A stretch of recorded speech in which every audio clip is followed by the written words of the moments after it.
नमस्कार, स्वागत छ फोकस न्यूजमा। म डेभिड पाण्डे। हरेक वस्तुलाई हेर्ने समाजको नजर फरक फरक हुन्छ। समाजको मनोभाव नै यस्तै हुन्छ, विभाजित मानसिकता बोकेर हिँड्ने। मानिसले मानिसलाई हेर्ने र गर्ने सोचमा आकाश जमिनको फरक हुन्छ। कसैले राम्रो देखेको विषय अर्कोलाई नराम्रो लाग्न सक्छ। गरिबले धनीलाई र धनीले गरिबलाई हेर्ने सोचमा पनि भिन्नता छ। एउटाको सफलताले अर्काको मन दुख्नु मानवीय स्वभाव पनि त हो। त्यसमाथि राजनीतिज्ञलाई हेर्ने समाजको नजर त बिल्कुलै भिन्न हुन्छ। राजनीतिमा स्वार्थरहित नेताको खोजी सधैँ रहन्छ। पक्कै पनि राजनीति मात्र होइन, समाजको हरेक क्षेत्र स्वार्थरहित हुनुपर्छ, शुद्ध हुनुपर्छ। तर परीक्षण नै नगरी शुद्धताबारे अनुमान गर्नु गलत पनि त हो। यतिखेर राजनीतिमा व्यवसायीहरूको प्रवेशको प्रसङ्ग चलिरहेको छ। संविधानले व्यवसायलाई राजनीति गर्न, सांसद हुन र मन्त्री बन्न बन्देज लगाएको छैन। व्यवसायीहरू राजनीतिमा आउनु र सत्तामा पुग्नु नेपालमा मात्र होइन, विश्वभर नै चलिआएको चलन हो। तर हाम्रो मुलुकमा कुनै व्यवसायी सांसद वा मन्त्री बन्यो भने पहिले आलोचना नै गर्नुपर्छ भन्ने भ्रम छ। त्यही कारण उसको क्षमतामाथि नै प्रश्न उठाइन्छ। अहिले स्वास्थ्य राज्यमन्त्रीको विषयमा पनि यही भइरहेको छ। आजको फोकस न्यूज के साँच्चीकै व्यवसायी राजनीतिमा लाग्न नहुने हो, व्यवसायले समाज परिवर्तन गर्न सक्दैनन् त भन्ने विषयमा नै केन्द्रित हुनेछ।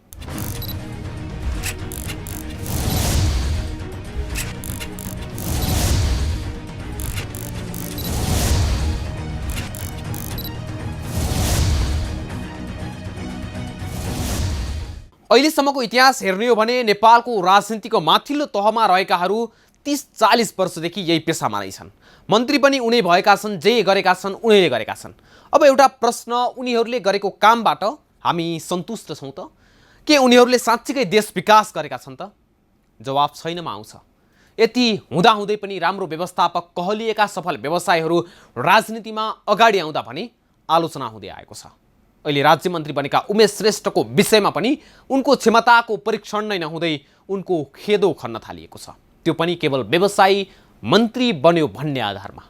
कतिपयले भने त्यही विषयलाई सकारात्मक रूपमा पनि लिएका छन्। त्यसो त अन्तर्राष्ट्रिय अभ्यासमा पनि व्यवसायीहरू असल राजनीतिज्ञ बनेका उदाहरण प्रशस्त छन्। हेरौँ यो रिपोर्ट।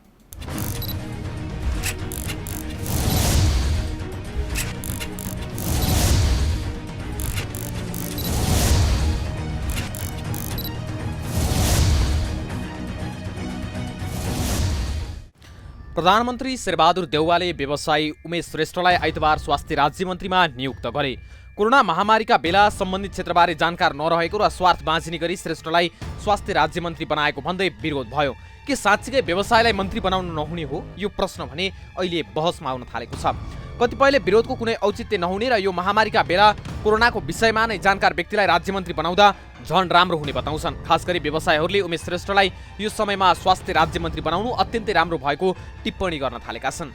उनीहरूले सार्वजनिक रूपमै टिप्पणी गर्दै सरकारले ठिक मान्छेलाई राम्रो जिम्मेवारी दिएको बताएका हुन्। उनको समर्थन गर्दै नेपाल उद्योग वाणिज्य महासङ्घका अध्यक्ष शेखर गोल्छाले सामाजिक सञ्जाल ट्विटरमा लेखेका छन्, राजस्व र रोजगारीको मुख्य माध्यम निजी क्षेत्र हो, तर समृद्धिको ठूलो हिस्सेदार अपहेलित भइरहनु दुर्भाग्यपूर्ण छ। निजी क्षेत्रका कुशल व्यवस्थापक राज्य संयन्त्र पनि प्रभावकारी रूपमा सञ्चालन गर्न सक्छन्। अनुमानको भरमा पूर्वाग्रह राखेर निजी क्षेत्रको मानमर्दन कहीँ कतैबाट पनि हुनु हुँदैन। त्यस्तै महासङ्घका पूर्व अध्यक्ष तथा व्यवसायी पशुपति मुरारका पनि राज्यमन्त्री श्रेष्ठको समर्थनमा उत्रिएका छन्। उनले ट्विटरमा लेखेका छन्, पत्रकार, वकिल, डाक्टर, पूर्व प्रशासक मन्त्री बन्न हुने, व्यापारी किन नहुने। त्यस्तै नेपाली काङ्ग्रेसका सांसद दिव्यामणि राज भण्डारीले संसदमा व्यावसायिक पृष्ठभूमिका सांसद मन्त्री बन्न नपाउने हो भनी प्रश्न गरे। उनले अनावश्यक विवाद झिकेको भन्दै आक्रोश पोखेका छन्।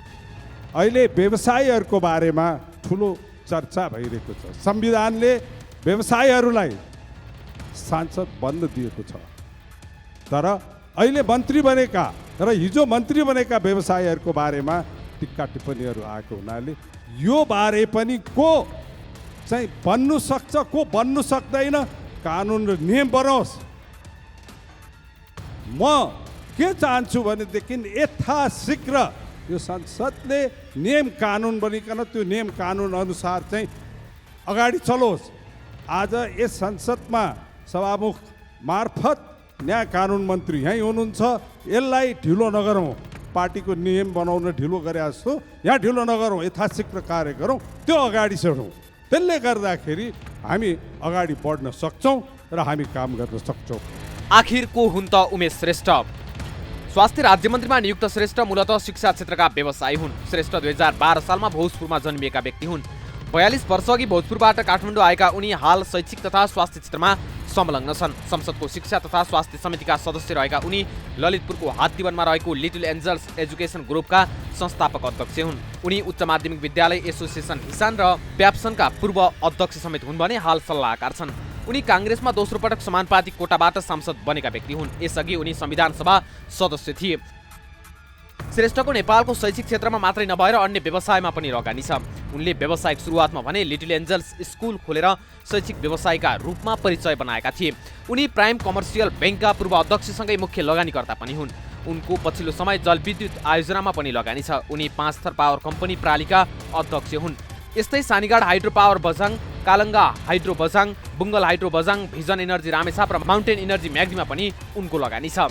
यसैगरी चितवनमा hotel Siraichuli, hotel central park, धुलीखेलमा हिमालयन दृश्य रिसोर्ट र तनहुमा घाँसी हेल्थ रिसोर्टमा पनि उनको लगानी छ। पोखरामा उनको नयाँ होटल परियोजना सुरु भएको छ। कृषि फार्म, निजी वन विकास लगायत धेरै क्षेत्रमा उनको लगानी छ। यस्तै हाउसिङ तथा रियल इस्टेटमा पनि उनको लगानी छ। श्रेष्ठले पछिल्लो समय स्वास्थ्य क्षेत्रमा पनि हात हालेका छन्। नेपालमा निजी अस्पतालमा लगानी गर्न सुरु गरेका श्रेष्ठले यस वर्ष नै 50 करोड रुपियाँ भन्दा बढी लगानीमा 5 वटा निजी अस्पताल बनाउने तयारी गरेका छन्। उनी महेन्द्र नारायण निधि मेमोरियल सामुदायिक अस्पताल काठमाडौँको ट्रस्टिजको अध्यक्ष हुन्। यस्तै काठमाडौँको बालाजुमा रहेको जनमैत्री अस्पतालका समेत उनी अध्यक्ष हुन्। पृष्ठभूमि व्यवसायी र कुशल व्यवस्थापक भएका कारणले गर्दा पनि उमेश श्रेष्ठले सबै क्षेत्रलाई समेट्दै अगाडि बढ्न सक्ने नेपाली काङ्ग्रेसका नेता दीपक खड्काको बुझाइ छ। राज्यमन्त्री भइसकेपछि उनको काम र क्षमता नै नहेरी त्यसै आरोप लगाउनुको कुनै औचित्य नहुने उनको बुझाइ छ। हामी समावेशी आचरण मन पराउने पार्टीका मान्छे, हाम्रो सम्मान्य प्रधानमन्त्रीज्यूले सायद त्यस कुरालाई पनि नजिकबाट हेरेर यो काम कदम उठाउनु भएको होला। एउटा योग्य दक्ष मान्छेलाई त्यहाँ पुर्याउन पायो भने र समावेशीका हिसाबले सबै वर्ग क्षेत्रलाई समेट्न पायो भने हैन, एउटा वर्गीय हिसाबमा पनि सफल व्यवसायी, सबैलाई रोजगार दिएको मान्छेलाई पनि प्रतिनिधित्व गराउन पायो भने अझ सरकार चाहिँ मजबुत हुन्छ, मुलुकले एउटा राम्रो निकास पाउँछ। त्यसमाथि नि यो कोभिडको महामारीका बेला यस्तो व्यक्तिलाई त्यो स्थान दिँदा राम्रो हुन्छ होला भन्ने लागेर बनाउनु भयो होला।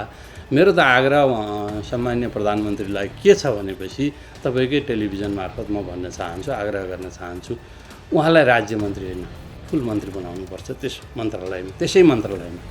अनि मात्रै उहाँको सम्मान, उहाँलाई दिएको पद उचित हुन्छ र उहाँको क्षमतालाई कदर गरेको मानिनेछ र उहाँले त्यो क्षमता प्रदर्शन गर्न सक्नुहुनेछ। यो महामारीलाई उहाँले चाहिँ भ्याक्सिन ल्याएर व्यवस्थित गर्नुहुनेछ भन्ने, जनधनको सुरक्षा गर्नुहुनेछ भन्ने विश्वास पनि छ र एउटा असल व्यवस्थापन गरेर आएको मान्छेले सरकारी अस्पतालको अवस्था हेर्नुहोस्, यो सबै कुरालाई चुस्त दुरुस्त राख्न सक्छ। यत्रो अरबौँ खर्च भएको वीर अस्पतालको कुरा गर्नुहोस्, जति पनि सरकारी अस्पतालहरू, एउटा प्राइभेट सेक्टरका गरेका अस्पतालहरू चाहिँ एकचोटि निरीक्षण गर्नुहोस्, चुस्त दुरुस्त छन्। सरसफाइका हिसाबले भन्नुहोस्, त्यहाँको प्राविधिकका हिसाबले भन्नुहोस्, त्यहाँको चाहिँ छिटो छरिताका हिसाबले भन्नुहोस्, भनेपछि त्योभन्दा कम लगानीमा गरेको प्राइभेट सेक्टरका चिजहरू यति चुस्त दुरुस्त राख्न सकिन्छ भने सरकार आफैले स्वयंले लगानी गरेका कुराहरू यस्तो हुन सक्दैन र? अहिले सही मान्छेलाई सही ठाउँ, सही मन्त्रालय परेको छ, आशा गरौँ त्यो पनि हुनसक्छ भन्ने मलाई विश्वास छ। कस्तो छ त अन्तर्राष्ट्रिय अभ्यास? अमेरिकाका निवर्तमान राष्ट्रपति डोनाल्ड ट्रम्प अमेरिकाका धनाढ्य व्यवसायी, टेलिभिजन पर्सनालिटी हुन्। 70 वर्षीय ट्रम्प रियल इस्टेट उद्योगका ठूला खेलाडी हुन्। उनले 1971बाट यो व्यवसायमा प्रवेश गरेका थिए। 1980मा ग्रान्ड हायत सुरु गरेपछि उनी न्युयोर्क सहरकै उत्कृष्ट तथा लोकप्रिय डेभलपर बन्न सफल भए। 2016को राष्ट्रपति चुनावमा उम्मेदवारी घोषणा गर्नुअघि उनी कहिले पनि एक स्थिर र नामी रिपब्लिकन नेता थिएनन्, तर जब उनी राष्ट्रपति पदमा निर्वाचित भए तब फ्रन्ट फेसका रूपमा रहे। त्यस्तै विश्वचर्चित वित्तीय प्रविधि तथा सञ्चार कम्पनी ब्लुमबर्गका संस्थापक, प्रमुख कार्यकारी अधिकृत, सिइओ तथा शेयर धनी अमेरिकी धनाढ्य माइकल ब्लुमबर्ग पनि विख्यात राजनीतिज्ञ हुन्। न्युयोर्क सहरको मेयरका रूपमा उनले 3 कार्यकाल पूरा गरिसकेका छन्। 2012को अमेरिकी राष्ट्रपतीय चुनावमा राष्ट्रपति पदका उम्मेद्वार कहलिएका रिपब्लिकन नेता मिट रोम्नी पनि एक सफल व्यवसायी नै हुन्। उनी प्राइभेट इन्भेस्टमेन्ट कम्पनी बेन क्यापिटलका सहसंस्थापक हुन्। 2003 देखि 2007 सम्म म्यासाचुट्स राज्यका 70औं गभर्नर रहेका मिट 1994 मा अमेरिकी सिनेटका लागि म्यासाचुट्सबाट रिपब्लिकन उम्मेद्वार समेत थिए, तर उनी उक्त चुनावमा टेड केनेडीद्वारा पराजित भएका थिए। इटालीमा 3 कार्यकाल प्रधानमन्त्री पद सम्हालिसकेका सिल्भियो बेर्लुस्कोनी एक मिडिया टाइकुन तथा व्यवसायी हुन्। 2016 मा फोर्ब्स म्यागजिनको सूचीमा उनी विश्वको 188औं धनाढ्यको स्थानमा सूचीकृत भएका थिए। जीवन बिमा, फिल्म निर्माण तथा इटालियन फुटबल क्लब एसी मिलानमा समेत 1986 देखि उनको स्वामित्व छ। चिलीका पूर्व राष्ट्रपति 2010 देखि 2014 पिनेरा सिबास्टियन एक सफल व्यवसायी हुन्। हार्वर्डबाट शिक्षा लिएका पिनेराले चिलीका लागि भिजा र मास्टरकार्डको प्रतिनिधि अधिकार प्राप्त गरेका थिए। उनले देशमा क्रेडिट कार्ड ल्याएर प्यान कार्ड एसए बनाएका थिए। उनको आफ्नै टेलिभिजन च्यानल र चिलीको सबैभन्दा सुन्दर सक्कर क्लबमा समेत उनको स्वामित्व छ। साद इद्दिन रफिक अल हरारी लेबनानी राजनीतिज्ञ र धनाढ्य व्यवसायी हुन्। उनी 2009 देखि 2011 सम्म लेबनानी प्रधानमन्त्रीको रूपमा रहिसकेका छन्, तर राष्ट्रपति बाराक ओबामासँगको तस्बिर पोस्ट गरेपछि उनको सरकार नै अपदस्थ भएको थियो। 2005 मा आफ्ना बुवा प्रधानमन्त्री रफिक हरारीको हत्यापछि उनी राजनीतिमा प्रवेश गरेका थिए। जर्जियाका पूर्व प्रधानमन्त्री बोरिस इभानसिभिली पनि एक सफल व्यवसायी हुन्। कम्प्युटरको बिक्री गर्दै आफ्नो व्यावसायिक जीवन सुरु गरेका उनले पछि पुश बटन फोन आयात गर्ने थालेका थिए। 2014 मा युक्रेनका राष्ट्रपतिमा निर्वाचित पेट्रो पोरोशेन्को पनि धनाढ्य व्यवसायी हुन्। उनी यसअघि वैदेशिक मामिला मन्त्री, व्यापार तथा आर्थिक विकास मन्त्री र युक्रेन राष्ट्रिय ब्याङ्कको परिषदलाई समेत नेतृत्व गरिसकेका थिए।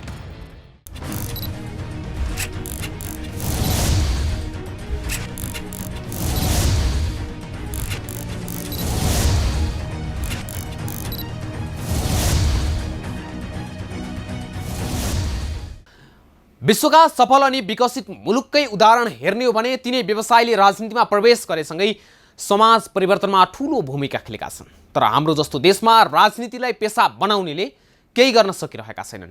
यस्ता अनुहारलाई राजनीतिबाट हामी विस्थापित गराउन सक्दैनौँ अनि विकास र परिवर्तनका कुरा भने मजाले गर्छौँ। राजनीतिक व्यक्तित्वले आफ्नो स्वार्थ हुँदासम्म जनतालाई भगवान सम्झिने अनि अरू बेला लात हान्ने परम्परा जस्तै बनेको छ।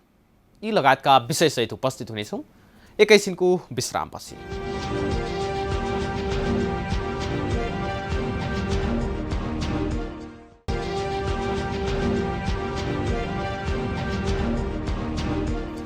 विश्रामपछि स्वागत छ फोकस न्यूजमा। आज हामीले राजनीतिमा अगाडि बढेका व्यवसायले पनि समाज परिवर्तनमा ठूलो भूमिका खेल्न सक्छन् भन्ने विषयमा केन्द्रित छौँ। राजनीतिज्ञले कुनै व्यवसाय नगर्ने हो भने आफ्नो जीवन यापन कसरी चलाउँछन् त?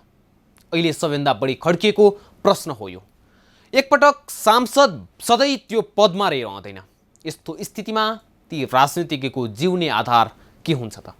यी प्रश्नको जवाफ हामीले खोज्ने प्रयास गर्दैनौँ, तर सफल व्यवसायको परिचय बनाएका व्यक्ति राजनीतिमा आउँदा अनेकौं प्रश्न गर्छौँ। हेरौँ यो रिपोर्ट।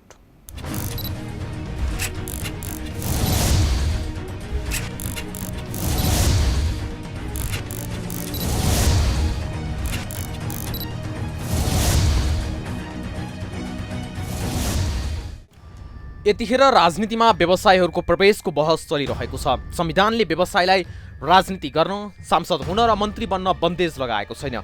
व्यवसायहरू राजनीतिमा आउनु र सत्तामा पुग्ने प्रचलन नेपालमा मात्रै होइन, संसारभर नै छ। अझ कतिपय सन्दर्भमा व्यवसाय राजनीतिमा लाग्दा समाज निर्माणमा सकारात्मक भूमिका खेल्छ भन्ने आम विश्वास बढ्दै गएको छ।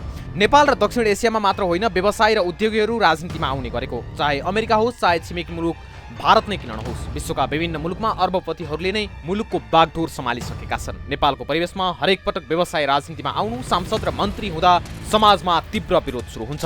व्यवसाय मन्त्री नै बन्न हुँदैन भन्ने अफवाह फैलाइन्छ। यस्तै पछिल्लो बहस व्यवसाय उमेश श्रेष्ठ स्वास्थ्य राज्य मन्त्री बनेपछि उठान गरिएको छ। श्रेष्ठ मन्त्री बन्दा व्यापारी र उद्योगी खुसी भए भने केही मानिसको अनुहार मलिनो बन्यो। व्यवसाय सांसद र मन्त्री हुँदा आफू अनुकूल निर्णय गराएर स्वार्थ लिने केही राजनीतिक व्यवसायका कारण पनि यस्तो विरोध हुने गरेको देखिन्छ। तर जीवनभर राजनीति गरेका नेता, मन्त्री र प्रधानमन्त्री भइसकेपछि आफूलाई फाइदा पुग्ने निर्णय सबैभन्दा बढी गरेको देखिन्छ। अघिल्लो सरकारको 2 उदाहरणले यसलाई थप पुष्टि पनि गर्छ। केपी ओलीको सरकारले आफू निकट व्यवसाय ग्रुप एति र ओम्नीलाई फाइदा पुग्ने गरी धेरै निर्णयहरू गर्यो। सरकारमा एति र ओम्नीका सञ्चालक मन्त्री नहुँदा पनि सहजै आफू अनुकूल निर्णय गराउन सफल भएपछि राजनीति उनीहरूका लागि झनै गौण बन्यो। ओली सरकारलाई आलोचित बनाउन एति र ओम्नीको हात पनि मुख्य नै रह्यो। यो विषयमा व्यवसायले निर्णय गराउन आफै मन्त्री र सांसद नै हुनुपर्छ भन्ने मान्यता राखेनन्। व्यवसायी सांसद र मन्त्री हुँदा आफू अनुकूल निर्णय गराएर स्वार्थ लिने केही राजनीतिक व्यवसायका कारण पनि यस्तो विरोध हुने गरेको देखिन्छ। हरेक गलत कुराको विरोध गर्न जरुरी छ। चाहे व्यापारी, नेता, मन्त्री, प्रधानमन्त्री जसले गलत गरे पनि विरोध गर्नु आवश्यक हो।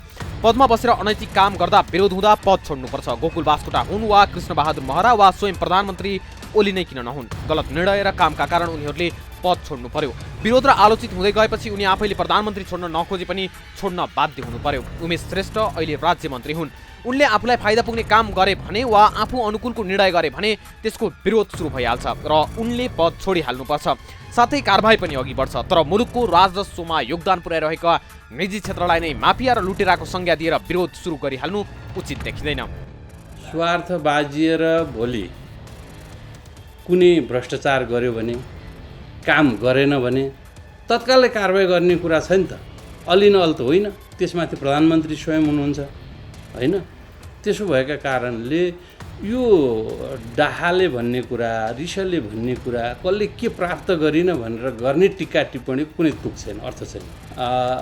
प्रधानमन्त्री स्वयंले संसदमा पहिलो प्राथमिकता पनि खोप, दोस्रो प्राथमिकता पनि खोप, तेस्रो प्राथमिकता पनि खोप भनेर उद्घोष गरिसक्नु भएको छ।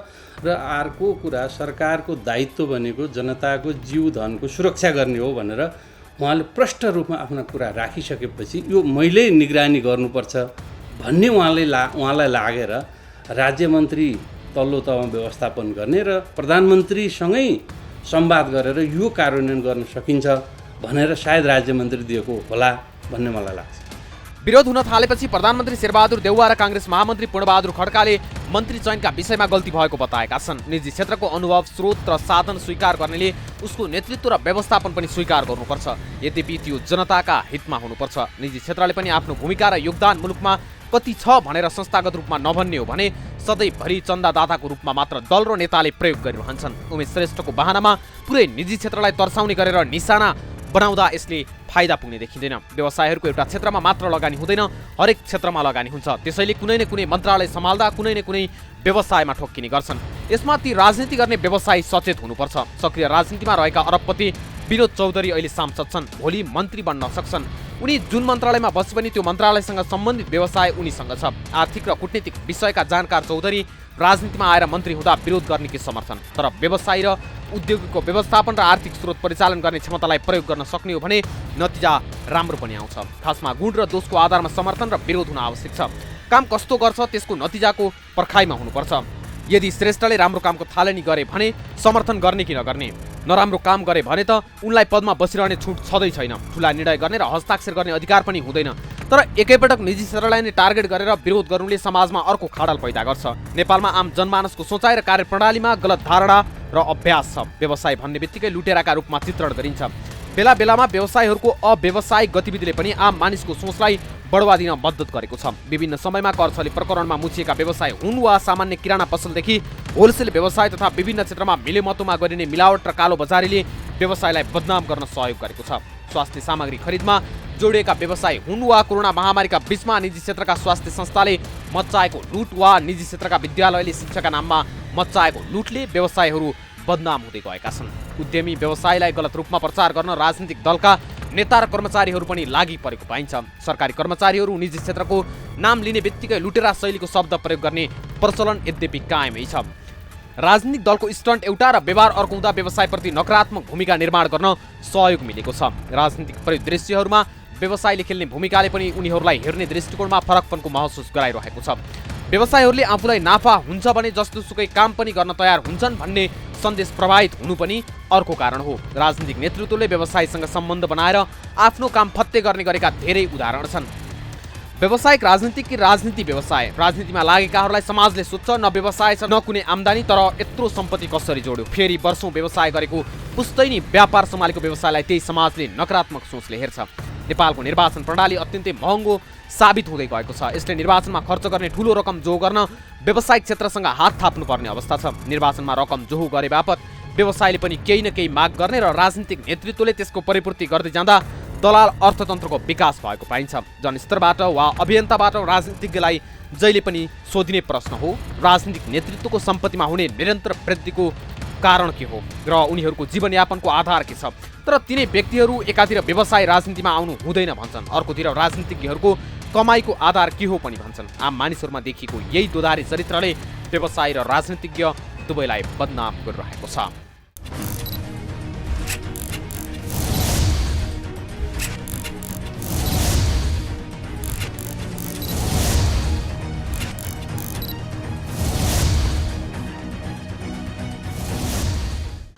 गलत कुराको विरोध गर्नै पर्छ। व्यापारी, नेता, मन्त्री, प्रधानमन्त्री जसले गलत गरे पनि विरोध गर्नु आवश्यक छ।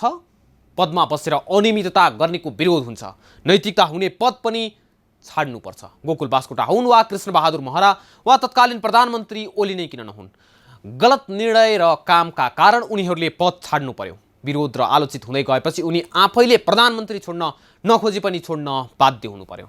राजनीतिमा लागेपछि कुनै व्यवसायीले आफूलाई फाइदा पुग्ने काम गरे भने वा आफू अनुकूलको निर्णय गरे भने त्यसको विरोध भइहाल्छ। नैतिकता हुनेले तत्काल पद छोड्नुपर्छ, साथै कारबाही पनि अघि बढ्छ। तर मुलुकको राजस्वमा योगदान पुर्याइरहेका निजी क्षेत्रलाई नै माफिया र लुटेराको संज्ञा दिएर विरोध गर्नु उचित भने पक्कै होइन। हस् त, आजको लागि फोकस न्यूज यति नै। अर्को नयाँ श्रृङ्खलामा नयाँ विषयसहित उपस्थित हुनेछौँ। तबसम्मका लागि म सहित सम्पूर्ण टिमलाई बिदा दिनुहोस्। नमस्कार।